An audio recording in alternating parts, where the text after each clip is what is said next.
What's the difference between pulling focus manually on the lens and pulling focus wirelessly from a monitor? At the most basic level, they're both doing the same job. The focus puller is controlling the plane of focus as distance changes through the shot. What changes is how the lens is being controlled and how the focus puller is judging that distance. If you're pulling focus manually, you are physically on the camera. You're turning the lens barrel directly, watching the actors and feeling the timing of the move. If you're pulling focus remotely, you are controlling the lens through a wireless hand unit, usually while watching a monitor. That gives the first AC much more flexibility, especially when the camera is somewhere that you cannot physically work off of the lens. That could be a crane, Steadicam, car rig, or any build where the access to the barrel is limited or impossible.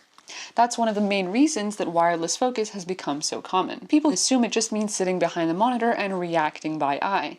Sometimes that does happen, especially on smaller shoots, but that's not really the full picture. You can absolutely still measure when you're pulling focus wirelessly. The AC may tape from the sensor plane to actor marks, rehearse the blocking, build the marks into the hand unit before the take itself. That usually matters a lot because if the monitor is your only reference, then there's a real limitation, because by the time the image looks soft on the monitor, the softness has already been recorded. It's about anticipatory distance, which is true whether you're working manually on the lens or wirelessly through a handset. Neither one automatically makes the focus pull better though. So the real question is whether the focus puller has enough information, enough preparation, and enough timing to stay ahead of the shot itself.